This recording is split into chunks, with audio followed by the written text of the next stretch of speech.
Desenvolvera-se Sérgio Mafra nos conhecimentos do espiritismo cristão, tornara-se elemento de valor entre os companheiros, colaborava atencioso, sempre que chamado a serviço, mas apresentava um defeito grave, era demasiadamente triste e pessimista e vivia em desacordo com todos os processos da experiência humana. Estimava a tarefa que lhe fora cometida, não se negava ao concurso fraterno, contudo, desejava morrer, abandonar o mundo para sempre e entregar-se ao descanso em convivência com as entidades amorosas do plano invisível. Ricardo, amigo de muito tempo, assistia-o do campo espiritual, desveladamente. Sérgio observava-lhe a fisionomia iluminada, através da visão mediúnica e recordava, imediatamente, a ideia de morte. Ah, meu amigo, exclamava choroso, dirigindo-se ao benfeitor, quanto desejava partir, cooperar convosco na vida mais alta. A terra asfixia o coração. Em tudo a dor, o desalento, a incompreensão. Ricardo sorria e, tomando-lhe o braço, escrevia atencioso. Sérgio, meu caro, extingue os pensamentos da morte, porque somente a vida persiste na eternidade. Não desprezes o ensejo de servir no mundo. Todos temos para com o planeta imensos débitos que devemos resgatar, de espírito confortado e feliz. Ninguém renasce com isenção de sérios compromissos. Teus propósitos são valiosos, és sincero nos sentimentos e confias em nós. Todavia, a ideia fixa, referente à morte do corpo, é uma obsessão perigosa que te poderá arrastar a desenganos cruéis. Atende à vida, filho meu. Não te percas em lastimar o desenvolvimento das criaturas, repara, acima de tudo, a zona de serviço que elas te oferecem e dá-te ao trabalho com amor. Permaneces em aprendizado ativo. Não fujas à lição. A tristeza dos criminosos é justificável por nascer de remorsos amargos, proporcionando-lhes oportunidade a retificações, entretanto, constitui uma excrescência deplorável nos servidores da fé. Semelhante angústia é um conjunto de vibrações destruidoras, ao passo que a alegria sã vem de Deus e deve comunicar-se aos seus filhos. A criação inteira está palpitante de júbilo. Não te entregues, portanto, ao desequilíbrio. Lembra-te de que permaneces no lugar de serviço a que o Senhor te destinou. Reflete nesta profunda realidade e continua servindo a causa do bem. Sérgio lia e relia as considerações desse teor e redarguía em lágrimas. A existência humana, todavia, me assusta. Pensar na morte é a minha consolação. Nada me interessa na terra, onde o tempo demora terrivelmente a passar. Desejaria servir junto de vós, amado amigo, a fim de descansar o coração e alcançar a paz. Ricardo esboçava expressivo gesto e respondia com firmeza: acreditarias, porventura, que possamos viver aqui sem atividades laboriosas? Nossos trabalhos são enormes e nossas responsabilidades absorventes. O esforço que nos compete, irmãos encarnados, entretanto, Sérgio, os nossos deveres são bem pesados e dolorosos por vezes. Não vivemos em paisagem aérea, exonerados de obrigações difíceis, somos compelidos a testemunhos que te assombrariam, por certo, e não seria aconselhável o teu regresso à esfera invisível, sem uma preparação adequada. Zela os teus interesses eternos, não te precipites, aproveita o tempo, construindo com a verdade e o bem. Se precisarmos efetivamente do fruto, não será razoável destruir a flor. A existência carnal te oferece belos períodos de repouso e observação. Vale-te dos tesouros de agora, não te descuides. Observação, repouso. Clamava Sérgio, desalento, não tenho oportunidades para estudos eficientes e muito menos para descanso. A permanência na terra é castigo severíssimo, amargo degredo espiritual. Não me conformo com a paisagem escura do mundo. E o companheiro, embora em esforço normal, sem qualquer ato indigno da fé que abraça, ardoroso, continuava chorando e lastimando o presente, através de queixas veladas e amarguras indefiníveis. Era, sem dúvida, assíduo cooperador dos trabalhos espirituais e não se furtava ao testemunho serio, mas continuava sempre viva aquela luta de argumentação entre ele e Ricardo. Este erguia-lhe a mente para as elevadas concepções da vida eterna, no entanto, aquela somente idealizava a morte repousante. E, no curso do tempo, face a lei que determina a realização, conforme o ideal, Sérgio Mafra desencarnou de uma gripe sem importância. O ardente desejo de morrer, para descansar, impediu-lhe o controle eficiente da máquina orgânica, e, quando todos os amigos lhe aguardavam, esperançosos, o restabelecimento físico, eis que Mafra lhes impôs a incompreensível surpresa. Esperou o Ricardo, pacientemente, abraçou-o, no limiar da vida nova e falou como quem não encontrava outro remédio senão a conformação: boa sorte, meu amigo. Planejaste a morte e abandonaste o corpo. Sim, sim, replicou Sérgio, de olhos brilhantes, sempre desejei colaborar ao vosso lado. Então sigamos ao serviço, não temos tempo a perder, acrescentou o benfeitor amável e bem-humorado. E aplicando-lhe forças magnéticas, para que Mafra não se deixasse dominar por sensações de sono, fez-se acompanhar por ele, deliberadamente, ao seu campo de serviços complexos. Estava Sérgio encantado a princípio, mas, aos poucos, reconheceu que Ricardo dispunha de raríssimas horas para repouso, durante o dia. Não conseguiam nem mesmo ensejo os mais longos entendimentos. O nobre amigo estava cheio de ocupações sacrificiais e o recém-desencarnado viu-se na obrigação de acompanhá-lo em peregrinação através de hospitais, creches, orfanatos, necrotérios, oficinas, templos e instituições de caridade, em serviço ativo de socorro a doente e a menos favorecidos da sorte, encarnados e desencarnados. Compelido a seguir-lhe o ritmo de serviço, Sérgio estava exausto, ao fim de 2 semanas. Humilhado, vencido, dirigiu-se, em pranto, ao benfeitor, penitenciando-se. Ah, meu nobre Ricardo, quantas exigências no trabalho espiritual! A experiência é para mim muito dolorosa. Tente paciência, não suporto mais. Ricardo, porém, não sorriu, e considerou em tom grave. Não desejavas, em caráter prematuro, as tarefas reservadas ao homem, depois da morte física. Não aproveitaste uma gripe benigna para facilitar o desequilíbrio orgânico. Na terra maternal, erguias-te pela manhã, tomava o teu café reconfortador, trabalhavas algumas horas no curso do dia, entregavas-te ao gosto das refeições bem feitas, distraias o coração na palestra afetuosa dos familiares queridos, recebias a cooperação de desvelados benfeitores encarnados e desencarnados e dormias na calma do sono e nos deslumbramentos do sonho. Todavia, não obstante a sinceridade de tua fé, considerava a existência um martírio execrável. Traduzias a bênção do Eterno por incomodo ao coração. Presentemente, porém, observa que os teus serviços terrenos eram bem suaves e constituíam verdadeiro paraíso em comparação com os deveres de hoje. Mafra contemplava-o de olhar ansioso, aguardando a dispensa de obrigações que lhe pareciam tão duro. Mas, muito longe de programar o repouso, Ricardo fixou nele os olhos lúcidos e concluiu. Agora, Sérgio, não te posso desobrigar, porque meus avisos à tua alma foram reiterados e veementes, e, não podendo olvidar meus deveres, também não te posso abandonar ao léu, no caminho de sombras. É, portanto, de teu interesse que venhas comigo ao trabalho áspero, para que não te suceda alguma coisa pior. 19 Entusiasmo e RESPONSABILIDADE. Nos primeiros tempos da nova fé, Aureliano Correia não regateava as manifestações entusiásticas.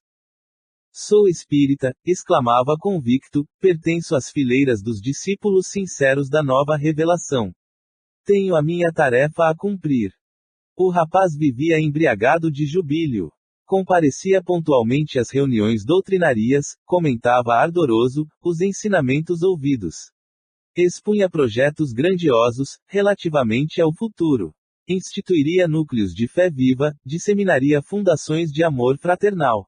Afirmava, sem medo, a nova atitude e prometia realizações seguras e generosas. Não se contentava em estabelecer compromissos com a fé. Aureliano ia mais longe. Referia-se ao espiritismo na política, na filosofia, nas artes, nas ciências. Trabalharia sem cessar, dizia ele, e criaria diretrizes novas e edificações mais sólidas para o espírito humano.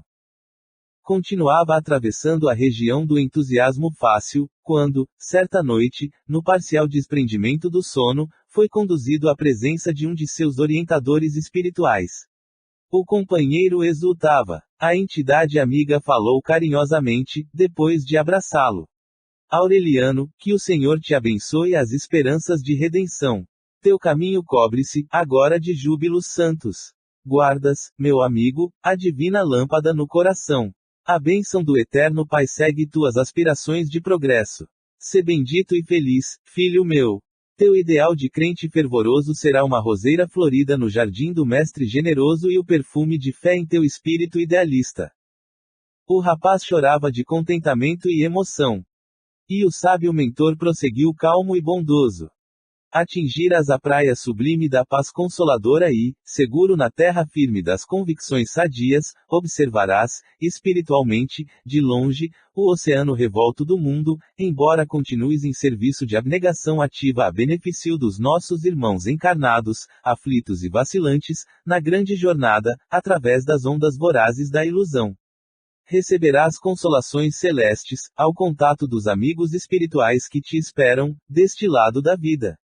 Conhecerás a profunda alegria da luz eterna, no tabernáculo da alma crente.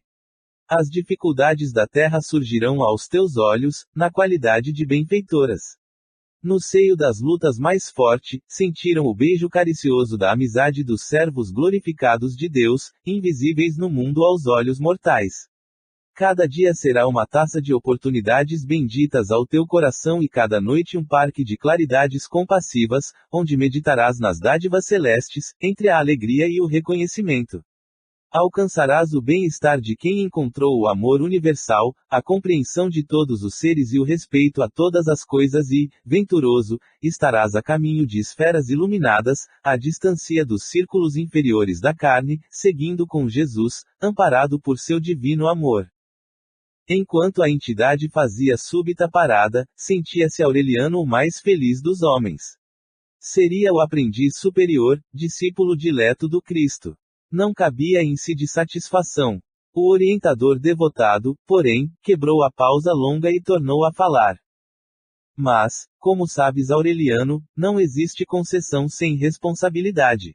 Alguma coisa dará de ti mesmo, para receberes tantas bênçãos. Para que te integres na posse definitiva de semelhante tesouro, é necessário que abandones a caverna dos instintos inferiores e que sejas um homem renovado em Cristo Jesus. Não poderás perder o Mestre de vista, procurando seguir-lhe os passos, desde a manjedoura de submissão a Deus até o cuspo irônico povo de Jerusalém, a fim de que o encontres no Calvário, a caminho da ressurreição. E indispensável seguir Jesus e alcança-lo, no monte do testemunho, diante dos homens e da suprema obediência ao Eterno Pai. Serás bafejado pelas harmonias celestes, entretanto, não te poderás esquivar aos sacrifícios terrestres. Receberás a tranquilidade que excede a compreensão das criaturas, todavia, para que isto se verifique, é indispensável te arrependas do passado delituoso e creias na tua sublime oportunidade de hoje, negando-te a alimentar o homem velho, que ainda te domina o coração, e suportando a luminosa cruz de teus serviços de cada dia, acompanhando aquele que nos dirige os destinos desde o princípio. Ganharás a luz, Aureliano, mas é imprescindível que expulses as sombras que te rodeiam. Atingirás a esfera superior, no entanto, é preciso que te retires das zonas mais baixas dos vastos caminhos da vida. Não temas, porém, meu filho. Jesus não desampara a boa vontade dos homens. Nesse instante, Aureliano acordou muito pálido. Aquela advertência calaraiu-lhe fundo. Sentia-se desapontado. Estimava o entusiasmo, as vibrações festivas, os rasgos da palavra, mas não se lembrara ainda do campo da responsabilidade e do serviço inevitáveis.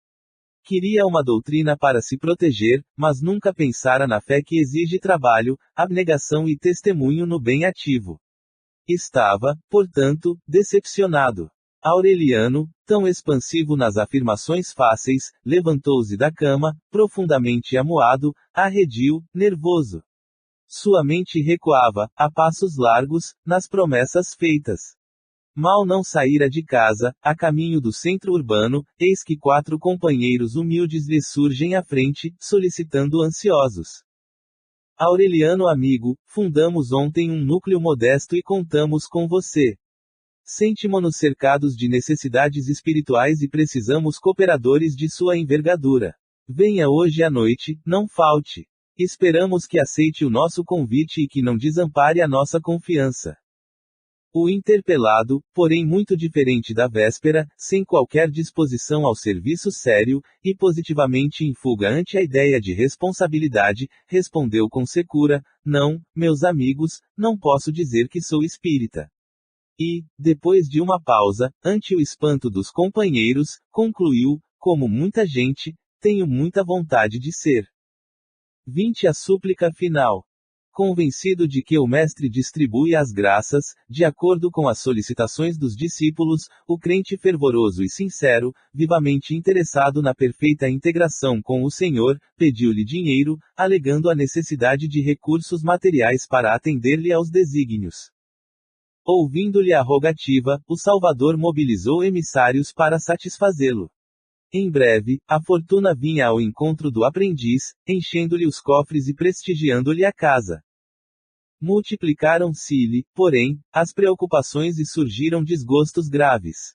Longe de elevar-se à espiritualidade superior, passava dias e noites vigiando a entrada e a saída do ouro, assinalando os depósitos crescentes. Distraído das obrigações mais humildes, perdeu a companhia da esposa e dos filhos, desgarrados do lar pelas fascinações da vida fácil. No fundo, entretanto, conservava a fé inicial e, quando lhe transbordaram as arcas, reconheceu a dificuldade para alçar-se ao Cristo. Prosternou-se em oração e implorou a Jesus lhe dessa autoridade, assegurando que aguardava semelhante vantagem a fim de segui-lo. O Senhor acolheu-lhe a súplica e expediu mensageiros que lhe garantissem a desejada aquisição. Quase de imediato, o discípulo foi guinado à nobre posição administrativa, todavia sem bases na experiência, em pouco tempo se viu odiando e incompreendido, incapaz de suportar calúnia e crítica, observações descabidas e advertências mordazes de subalternos e superiores. Movimentava vultosos patrimônios materiais, contudo, não correspondia aos imperativos do espírito. Aturdido e desencantado, tornou à oração e implorou a Jesus a concessão de dons maravilhosos, afiançando que somente assim poderia servi-lo. O divino doador anotou-lhe a solicitação e recomendou aos assessores lhe confiasse o poder de curar. O aprendiz recebeu a dádiva e entregou-se ao trabalho. Dentro de alguns dias, enormes fileiras de necessitados batiam-lhe à porta. A popularidade absorveu-lhe as horas. Escasseou-lhe o tempo, até para alimentar-se. Sem preparação para o delicado serviço, no decurso de alguns meses declarou-se em falência. Faltavam-lhe forças para o ministério. Em face da multidão dos sofredores e dos ignorantes, os familiares que lhe restavam no lar abandonaram o campo doméstico. E o pobre, por sua vez, não soube tratar com os desesperados da sorte. Quando não podia atender alguém, depois de haver socorrido dezenas de aflitos, sentia-se crivado de acusações que não sabia acolher com serenidade. Submeteu-se, desse modo, ao cansaço absoluto. Descontrolou-se. Renegou o dom que o céu lhe emprestara. No entanto, porque a fé ainda lhe vibrava no íntimo, regressou à petição, com sinceridade, e renovou a súplica. Em pranto, implorou a pobreza e a obscuridade. Desejava desfazer-se de todos os laços com a posse terrestre. Seria trabalhador anônimo. Ligar-se-ia à providencia, através do esforço desconhecido. Registrando-lhe os rogos, o mestre enviou prepostos adequados à situação. O discípulo foi conduzido à penúria. Esgotaram-se-lhe os recursos. A enfermidade visitou-o com insistência. Desacertaram-se-lhe os negócios. Fugiram amigos e apareceram credores. Sozinho e desamparado, viu-se igualmente inapto para aquele gênero de provação. Sarcasmos e zombarias choviam-lhe na estrada. Foi apontado à conta de imprevidente e relapso, sem o governo da própria existência. Debalde tentou colaborar em obras edificantes. Mesmo a encontrou gargalhadas por parte de alguns companheiros. Ninguém confiava nele. Aos olhos alheios era relaxado e dissipador. Verificou o misero que a impaciência e a revolta passaram a frequentar-lhe o coração. Surpreendia-se, por vezes, irado e infeliz, ensaiando reações. Socorrido, porém, pela sublime claridade da fé, proclamou a incapacidade de suportar a pobreza absoluta e, genuflexo, implorou ao Senhor: Mestre amado, sei que me abres a porta sempre que bato confiante, mas, em verdade, ignoro a essência de meus próprios desejos. Reconheço agora que dispensas a riqueza, o poder e a glória de teus dons, conforme os méritos e as necessidades dos aprendizes.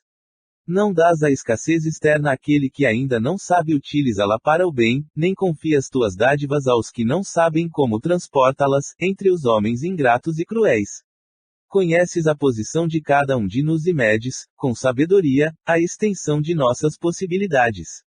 Não conferes o benefício da lágrima ao coração endurecido, como não deixas o cetro da direção, por muito tempo, nas mãos levianas ou inábeis, não concedes a pobreza absoluta a quem não sabe aproveitar o sofrimento, como não permites que a riqueza se demore na moradia dos insensatos. Emudece, Senhor, os pedidos de minha ignorância, não permitam que eu te suplique situações que desconheço. Modifica minha vontade, para que meus desejos concordem com os teus desígnios. Até hoje tenho sido cego. Não me negues tua misericórdia. Fez que eu veja. O mestre ouviu-lhe a rogativa, mas, dessa vez, não mandou emissários para a colaboração indireta. Veio, ele mesmo, ao santuário interior do aprendiz. O discípulo, em pranto, sentiu então que alguém lhe falava do centro d'alma. Não era uma voz semelhante às vozes que escutara no mundo. Era um sopro divino, nascido da misteriosa cripta do coração, renovando-lhe todo o ser. Extasiado e feliz, reconheceu a presença do Senhor que lhe falou à consciência desperta. Doravante, permanecerá em mim, como permaneço em ti. Estaremos unidos para sempre. 21 O empréstimo. Rosalino Perneta alcançara os círculos da morte, em falência integral. Extrema bancarrota. Perdera todas as ricas possibilidades que o Senhor lhe colocara nas mãos. Estava sozinho, sob o latego do remorso e do sofrimento. Por anos longos viveu assim o desventurado, chorando os dias perdidos e implorando a concessão de oportunidades novas. Os lustros sucediam-se uns aos outros, quando Cisínio, velho amigo espiritual, veio ao encontro dele, fazendo-se-lhe visível. Rosalino caiu-lhe aos pés, em soluços. Meu abençoado amigo, clamou em lágrimas, por que tamanha desdita? Vivo num inferno de sombras e padecimentos incríveis. Onde está Deus que se não compadece de minha miserabilidade? Cisínio contemplou-o, paternalmente, e observou. Não, Perneta, não te lastimes de semelhante modo. Antes de tudo, recorda os próprios erros e lava o coração nas águas do arrependimento. Não atendeste aos deveres humanos, não cultivaste o campo da espiritualidade enobrecida, mergulhaste a alma em verdadeiro banho de lodo. Que fazer, agora, se não suportar a reparação com paciência? Tem confiança e solidifica os bons propósitos. O infeliz tentou enxugar o pranto copioso e, depois de outras considerações, alusivas ao passado, interrompidas pelas advertências e frases consoladoras do amigo espiritual, Rosalino terminou: se eu pudesse voltar, se eu pudesse renascer, e, fixando no benfeitor o olhar dorido, acentuava: Cisínio, meu grande irmão, não poderias obter-me a oportunidade nova? Auxilia-me, por piedade. Intensamente comovido, o interlocutor prometeu ajudá-lo no que estivesse ao seu alcance. E, com efeito, em breve Cisínio regressou à sombria furna, trazendo esperanças novas. Rosalino recebeu-o, radiante. Perneta, disse o amigo generoso, sabes que o aval é ato grave para quem lhe assume a responsabilidade. Sei, sim, respondeu o misero. E o benfeitor prosseguiu, não ignoras também que, por enquanto, não tens direito a reclamação alguma. Reconheço. Desconsideraste as oportunidades divinas, menosprezaste a família, o trabalho, o corpo físico. Tudo é verdade, gemeu o infeliz. Pois bem, continuou a entidade amiga, não encontrei nenhuma expressão valiosa em tua existência última, na qual me pudesse basear, a fim de pedir alguma coisa em teu nome. Em razão disso, não somente reforcei tuas súplicas, como também solicitei um empréstimo para a tua experiência nova. Há na terra grande movimento de restauração do Evangelho, renovando esperança e redimindo corações. Terás nele humilde e valiosa posição de trabalhador e ensinarás, no plano dos encarnados o caminho justo aos necessitados da esfera visível e invisível. Entretanto, meu caro, o serviço não será fácil, porque não se resumirá à questão de palavras. Serás constrangido a viver o ensinamento em ti mesmo, não atenderás aos caprichos próprios, não procurarás o contentamento da ilusão, mas sim, atenderás a tudo o que representa interesse de Jesus, no círculo das criaturas. Deves muito aos homens e encontrarás no empréstimo a que me refiro os recursos indispensáveis ao pagamento. Rosalino ouvia feliz. Recomendo, com insistência, acentuou Cisínio, criterioso, não esqueças a tua condição de devedor. O lar, o carinho dos teus, a bênção materna, a saúde física, o ambiente de trabalho, o pão cotidiano, o campo de testemunho cristão e todas as demais possibilidades constituirão o precioso depósito do Senhor em caráter experimental às tuas mãos, porque não dispões ainda do justo merecimento. Recorda que vais movimentar um patrimônio que te não pertence por direito e que receberás, por bondade de Jesus, semelhante concessão a título precário. Vê como te comportas. Prometeu Rosalino fiel observância ao compromisso. Fez cálculos, expôs o que pensava do futuro e até marcou o tempo de materializar no mundo as promessas que formulava entusiasta, com o grande otimismo do devedor, a fonte de recursos novos. Cisínio mobilizou as medidas necessárias e o amigo teve a felicidade de renascer junto de pais cristãos que, desde o berço, lhe forneceram sublimes notícias do Cristo. Perneta, no entanto, nas primeiras recapitulações, demonstrou a maior teimosia e a antiga má vontade. Não valiam lições de Jesus no Evangelho, conselhos paternais e sugestões superiores e indiretas de Cisínio que o acompanhava, solicito, do plano espiritual. Apesar de advertido, assistido e guiado, Perneta não queria saber de problemas fundamentais do destino. Apossara-se novamente da vida terrestre, como o fauno sequioso de prazer na floresta das emoções planetárias. Convidado ao serviço de espiritualização, não respondeu à chamada, alegando que os pais cometiam a loucura de se devotarem ao bem dos outros. Dizia-se incompreendido, inadaptado e, se alguém o compelia a raciocínios mais lógicos, reportava-se a escassez de tempo e a falta de oportunidade. Voltou vagarosamente aos mesmos erros criminosos de outra época. Casou-se, foi esposo e pai, mas nunca se rendeu, de fato, às obrigações do lar, junto da esposa e dos filhos. Borboleteava à procura de sensações que lhe saciassem a vaidade. Quando alguma voz amiga se referia à espiritualidade, esquivava-se ao assunto, apressado. Não pretendia cogitar de assuntos referentes à religião, à morte, ao outro mundo, dizia, enfático e orgulhoso. Cisínio, vigilante, desvelara-se no sentido de chamá-lo aos compromissos assumidos, no entanto, tão grandes faltas perpetrara Rosalino, que, ao atingir ele os 45 anos, outros amigos espirituais da família que o recebera, generosamente, começaram a reclamar providências ativas. Em vão se movimentou o avalista, no propósito de acordá-lo para as realidades essenciais. Perneta, porém, não respondia satisfatoriamente. Declarava-se muito bem, desenvolvendo embora a longa série de disparates. A experiência, todavia, chegava ao fim. Em virtude da rebeldia e da ingratidão de Rosalino, os superiores espirituais intimaram Cisínio a retirar o empréstimo concedido. Não obstante a amargura, o velho amigo foi obrigado a obedecer. O avalista iniciou o trabalho, alimentando, ainda, a esperança de que o companheiro despertasse. Operou devagarinho, ansioso de observar-lhe alguma reação benéfica, mas o desventurado não sabia revoltar-se e ferir. Primeiramente, a esposa de Perneta foi chamada à vida espiritual, em seguida, os filhinhos separaram-se de sua companhia. A casa em que se lhe situara o ninho doméstico foi a leilão a pagamento de vultosas dívidas. Perdeu, mais tarde, o emprego e a consideração dos amigos. Os bens emprestados foram sendo recolhidos por Cisínio lentamente.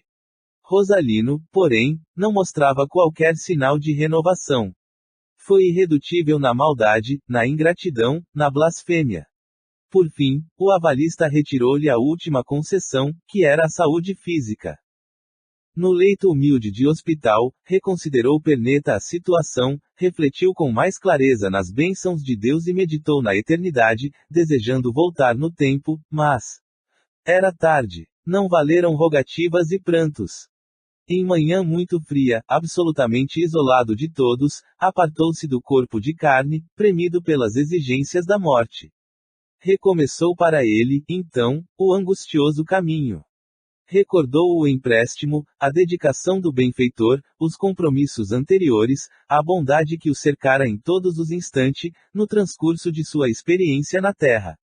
Implorou a presença da esposa, nas densas trevas de que se rodeava, mas o silêncio inalterável era a única resposta às suas súplicas. Não obstante envergonhado, rogou a visita de Cisínio, mas o benfeitor, agora, parecia inacessível. Desdobraram-se muitos anos, quando, um dia, o amigo dedicado se fez visível, novamente. Cisínio! Cisínio! Gritou Perneta, em lágrimas dolorosas, ajuda-me! Compadece-te de mim! Estende-me as tuas mãos, nobre amigo! Perdoa-me e atende-me! E, antes que o velho companheiro respondesse, desfiou o rosário das justificativas, das reclamações, dos remorsos e desculpas. Quando terminou, em soluços, o protetor fixou nele o olhar muito lúcido e asseverou: por enquanto, Rosalino, ainda não paguei todas as consequências do empréstimo que te foi concedido e do qual fui espontaneamente avalista. Tuas lágrimas, agora, não me sensibilizam tão fortemente o coração. Ofereci-te o suor que salva, mas preferiste o pranto que lamenta. Pede, pois, ao Senhor que te renove a esperança, porque, para voltar ao empréstimo contraído, é muito tarde. 22 O semeador incompleto. Conta-se que existiu um cristão inteligente e sincero, de convicções fortes e maneiras francas, que, onde estivesse, atento às letras evangélicas, não deixava de semear a palavra do Senhor. Excelente conversador, ocupava a tribuna com êxito invariável. As imagens felizes fluíam-lhe dos lábios quais arabescos maravilhosos de som. Ensinava sempre, conduzia com lógica, aconselhava com acerto, espalhava tesouros verbais. No entanto, reconhecia-se incompreendido de toda a gente. Em verdade, no fundo, exaltava o amor, todavia, acima de tudo, queria ser amado. Salientava os benefícios da cooperação, contudo, estimava a colaboração alheia, sentindo dose diminuído quando as situações lhe reclamavam concurso fraterno. Sorria, contente, ao receber o título de orientador, entretanto, dificilmente sabia utilizar o título de irmão. Habituara-se, por isso, ao patriarcado absorvente criado pelos homens na imitação do patriarcado libertador de Deus. Com a passagem do tempo, todavia, suas palavras perderam o brilho. Faltava-lhe a claridade interior que somente a integração com Jesus pode proporcionar. Servo caprichoso e rígido, insulou-se no estudo das letras sagradas e buscou situar-se nos símbolos da Boa Nova, descobrindo para ele mesmo a posição do semeador incompreendido. As estações correram sucessivas e a luz de cada dia encontrou-o sempre sozinho e distante. Dizia-se enfastiado das criaturas. Semeara entre elas, afirmava triste, as melhores noções da vida, recebendo, em troca, a ingratidão e o abandono. Sentia-se ausente de sua época, desajustado entre os companheiros e descrente do mundo. E porque não desejava contrariar a si mesmo, retirara-se das atividades sociais, a fim de aguardar a morte. Efetivamente, o anjo libertador, decorrido algum tempo, veio subtraí-lo ao corpo físico. Estranho, agora, durante muitos anos. Mantinha-se apagada a lâmpada de seu coração. Não possuía suficiente luz para identificar os caminhos novos ou para ser visto pelos emissários celestes. O inteligente instrutor, por fim, valeu-se da prece. Afinal, fora sincero em seus pontos de vista e leal a si próprio. E tanto movimentou os recursos da oração que o Senhor, ouvindo-lhe as súplicas bem urdidas, desceu em pessoa aos círculos penumbrosos. Sentindo-se agraciado, o infeliz alinhou frases preciosas que Jesus anotava em silêncio. Depois de longa exposição verbal do aprendiz, perguntou o mestre, amável, que missão desempenhaste entre os homens? O interpelado fixou o gesto de quem sofre o golpe da injustiça e esclareceu. Senhor, minha tarefa foi semelhante à daquele semeador de tua parábola. Gastei várias dezenas de anos, espalhando tuas lições na terra. No entanto, não fui bem sucedido no ministério. As sementes que espargi a mancheias sempre caíram em terra safara. Quando não eram eliminadas pelas pedras do orgulho, apareciam monstros da vaidade, destruindo-as, surgiam espinhos da insensatez sufocando-as, crescia o lodo do mal, anulando-me o serviço. Nunca fugi ao esforço de oferecer teus ensinamentos com abundância. Atirei-os aos quatro cantos do mundo, através da tribuna privada ou da praça livre. Todavia, meu salário tem sido o pessimismo e a derrota. Jesus fitava-o, condoído. E porque os lábios divinos nada respondessem, o aprendiz acentuou. Portanto, é imperioso reconhecer que te observei as advertências. Fui sincero contigo e fiel a mim mesmo. Verificando-se novo intervalo, disse o Senhor com imperturbável serenidade. Se atiraste tanta semente a esmo, que fazias do solo? Acreditas que o Supremo Criador conferiu eternidade ao pântano e ao espinheiro? Que dizer do lavrador que planta desordenadamente, que não retira as pedras do campo, nem socorre o brejo infeliz? É fácil espalhar sementes porque os principais sublimes da vida procedem originariamente da providência divina. A preparação do solo, porém, exige cooperação direta do servo disposto a contribuir com o próprio suor. Que fizeste em favor dos corações que converteste em terra de tua semeadura? Esperavas, acaso que o logo lodacento te procurasse as mãos para ser drenado, que as pedras te rogassem remoção, que os carrascais te pedissem corrigenda? Permaneceria a sementeira fora do plano educativo estabelecido pelo Pai Eterno para o universo inteiro? Ante nova pausa que se fizera, o crente, desapontado, objetou. Contudo, tua parábola não se refere aos nossos deveres para com o solo. Oh! Tornou Jesus, complacente, estará o mestre obrigado a resolver os problemas dos discípulos. Não me reportei à vinha do mundo, à charrua do esforço, ao trigo da verdade e ao joio da mentira. Não expliquei que o maior no reino do céu será sempre aquele que se transformou em servo de todos. Não comentei, muitas vezes, as necessidades do serviço. O ex-instrutor silenciou em pranto convulso. O Senhor, todavia, afagou-lhe pacientemente a fronte e recomendou. Volta, meu amigo, ao campo do trabalho terrestre e não te esqueças do solo, antes de semear. Cada coração respira em clima diferente. Enquanto muitos permanecem na zona fria da ignorância, outros se demoram na esfera tórrida das paixões desvairadas. Volta e vive com eles, amparando a cada um, segundo as suas necessidades. Aduba a sementeira do bem, de conformidade com as exigências de cada região. Esse ministério abençoado reclama renúncia e sacrifício. Atendendo aos outros, ajustarás a ti mesmo. Por enquanto, és apenas o semeador incompleto. Espargiste as sementes, mas não consultaste as necessidades de chão. Cada gleba tem as suas dificuldades, os seus problemas e percalços diversos. Vai e, antes de tudo, distribui o adubo da fraternidade e do entendimento. Nesse instante, o ex-pregador da verdade sentiu-se impelido por vento forte.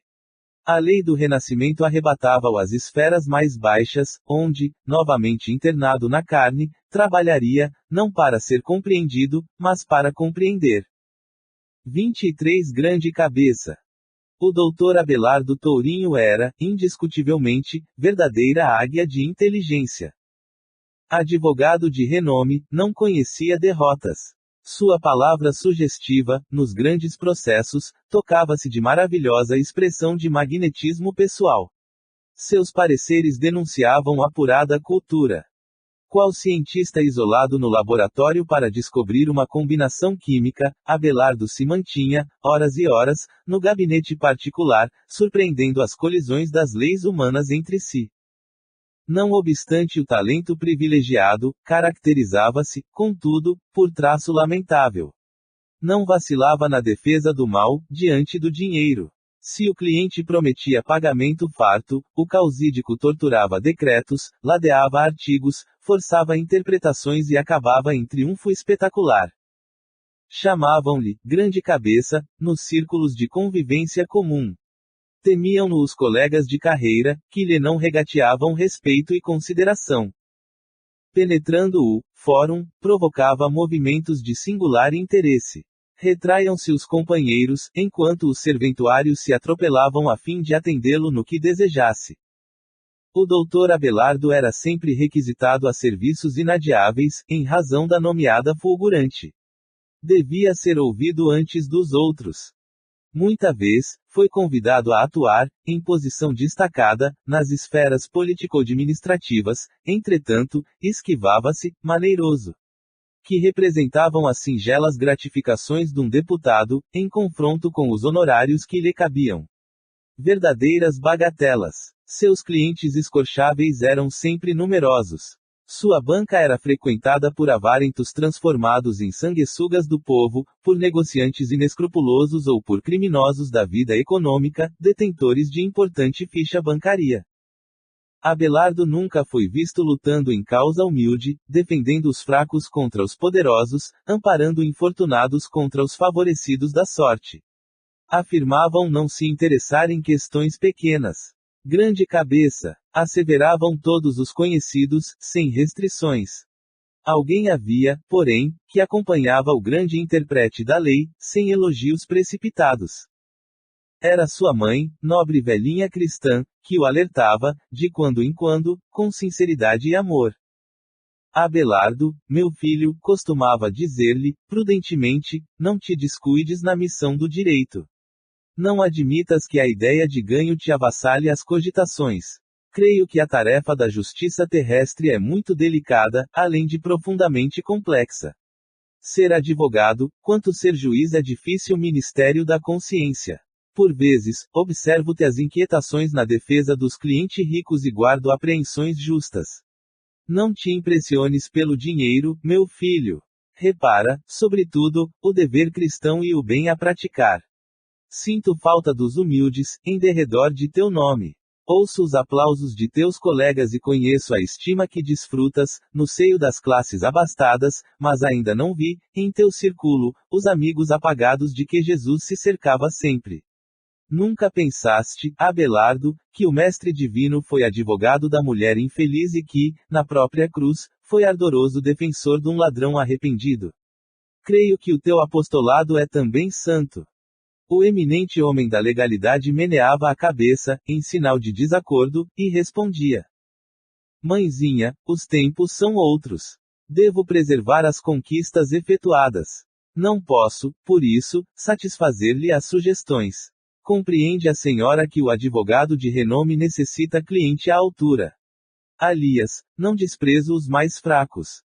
Tenho meu gabinete vasto, onde dou serviço a companheiros iniciantes, junto aos quais os mesmos favorecidos do campo social encontram os recursos que reclamam. Oh, meu filho, retrucava a senhora Tourinho, afetuosa, estimaria tanto ver-te a sementeira evangélica. O advogado interceptava-lhe as observações, sentenciando. A senhora, porém, necessita compreender que não sou ministro religioso. Não devo ligar-me a preceituação estranha ao direito. E é tão escasso o tempo para a leitura e análise dos códigos que me não sobra ensejo para estudos do Evangelho. Ao demais, e fazia um gesto irônico, que seria de meus filhos e de mim mesmo se apenas me rodeasse de pobretões. Seria o fim da carreira e a bancarrota geral. A genitora discutia, amorosa, fazendo-lhe sentir a beleza dos ensinamentos cristãos, mas Abelardo, que se habituara aos conceitos elogiosos de toda a gente, não se curvava às advertências maternas, conservando mordaz sorriso ao canto da boca. Se ele fosse amigo sincero dos afortunados da vida, personificando um conselheiro caridoso, nenhum delito lhe assinalaria a atitude individual. No entanto, o causídico famoso abeiravã-se dos abastados, explorando-lhes as paixões e agravando-lhes o desequilíbrio facial, anestesiando a consciência de qualquer modo. Iludira-se com a opinião pública que o considerava grande cabeça, e colocou todas as possibilidades de sua vigorosa inteligência a serviço das aquisições menos dignas.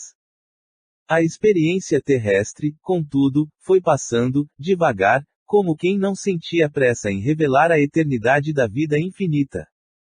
A senhora Tourinho regressou à espiritualidade, muito antes do filho, persistindo, entretanto, na mesma dedicação, inspirando-o e ajudando-o, através do pensamento.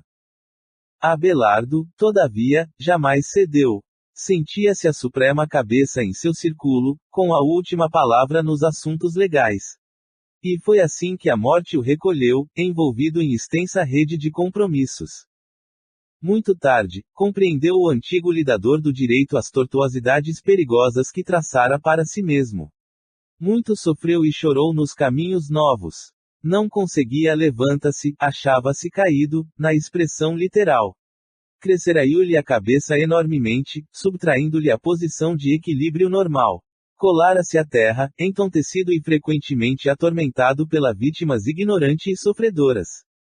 A devotada mãezinha visitava-o, variadas vezes, administrando os socorros ao seu alcance. Os anos, no entanto, deslizavam rápidos, sem que a senhora Tourinho lograsse resultados animadores.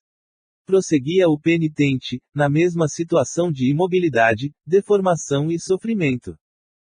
Reparando, certa feita, a ineficácia de seus carinhos, trouxe um elevado orientador de almas à paisagem escura. Pretendia um parecer, a fim de reformar diretrizes de ação. O prestimoso amigo examinou o paciente, registrou-lhe as pesadas vibrações mentais, pensou e dirigiu-se à abnegada mãe, compadecido. Minha irmã, o nosso amigo padece de inchação da inteligência pelos crimes cometidos com as armas intelectuais. Seus órgãos da ideia foram atacados pela hipertrofia de amor próprio. Ao que vejo, a única medida capaz de lhe apressar a cura é a hidrocefalia no corpo terrestre. A nobre genitora chorou amargurada, mas não havia remédio senão conformar-se.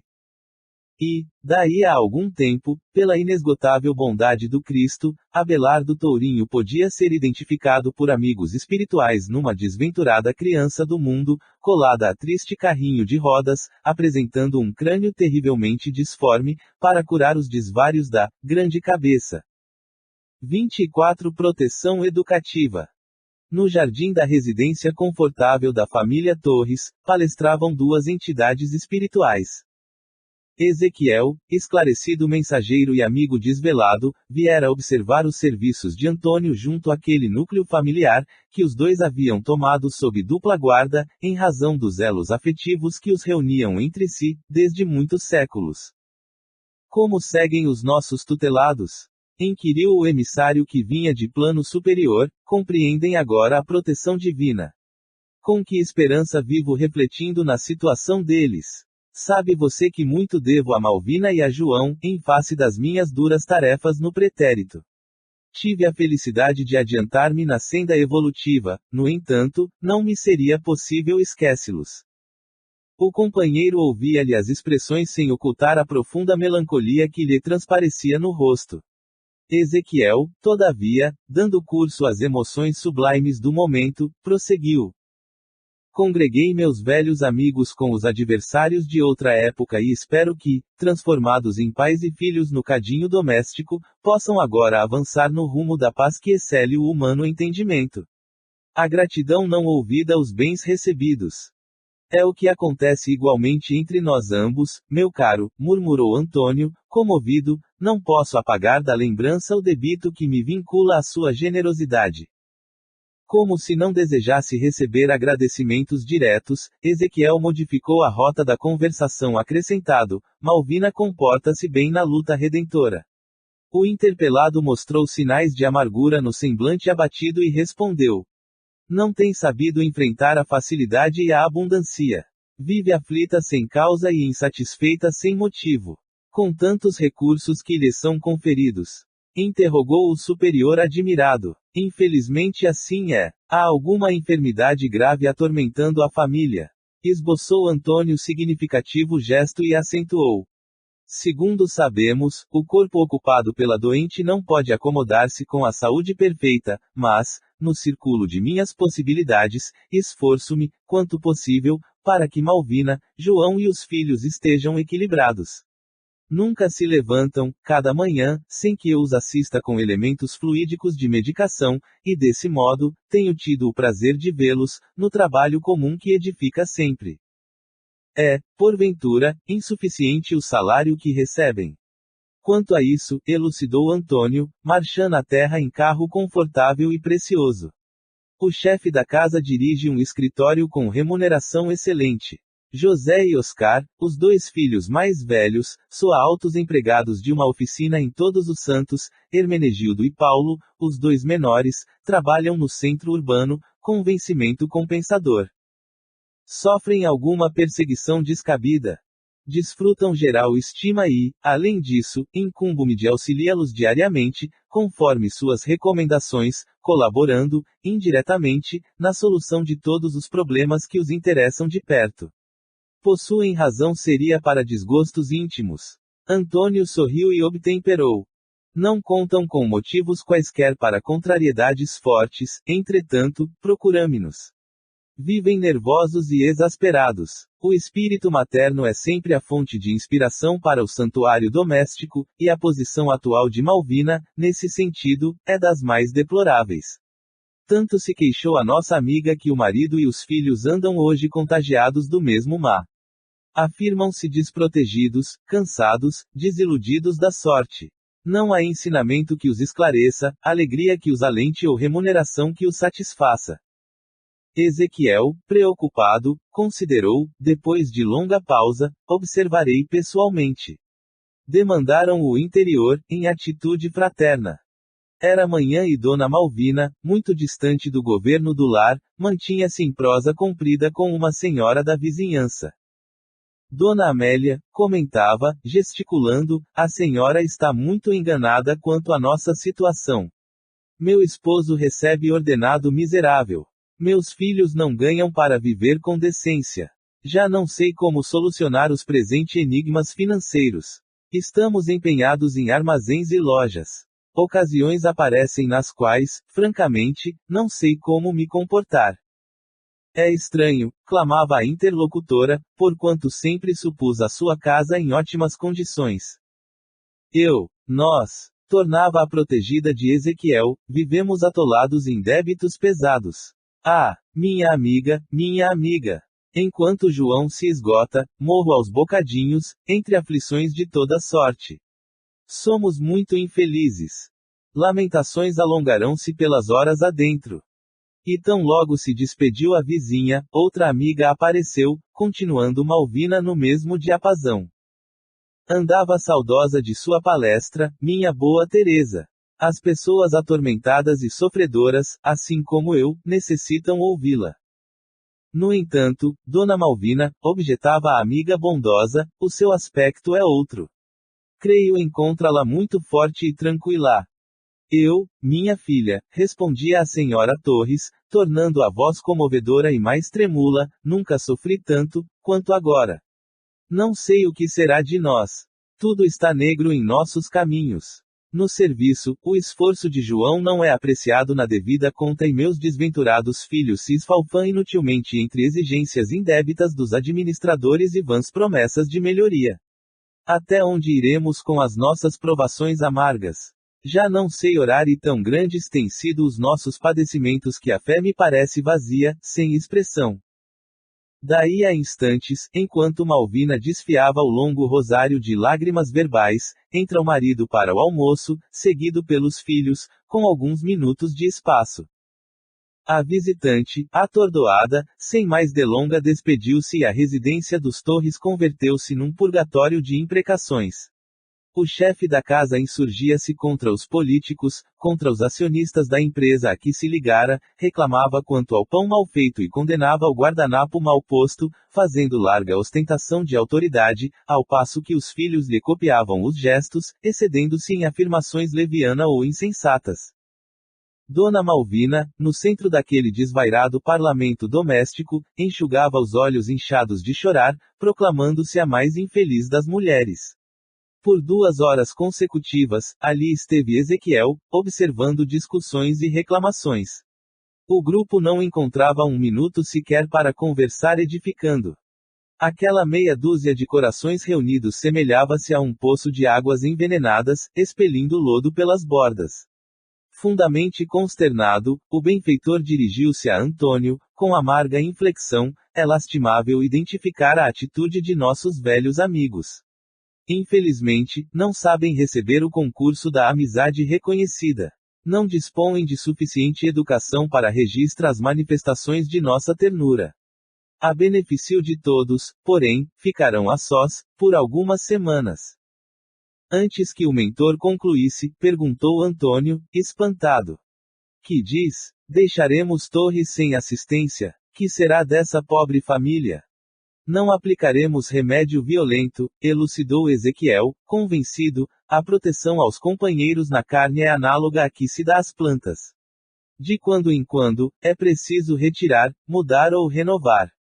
Malvina, João e os filhos permanecerá sem escoras, durante 30 dias, você virá comigo para descansar, em férias, e verificaremos o proveito de semelhante medida.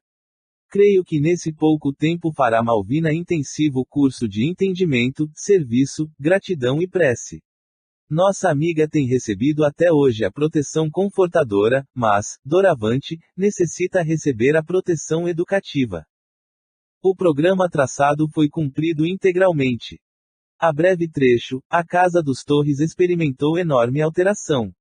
Tão logo se ausentou Antônio, o silencioso amigo oculto, o desespero ali atingiu a culminância. Os filhos do casal, no dia imediato ao do afastamento dele, se empenharam em luta corporal, no repasto da tarde, e Oscar teve o braço direito quebrado, recorrendo à intervenção médica. No terceiro dia, Hermenegildo foi dispensado do trabalho, por insubordinação. No quarto, José foi conduzido à Santa Casa em vista de inesperada apendicite com supuração.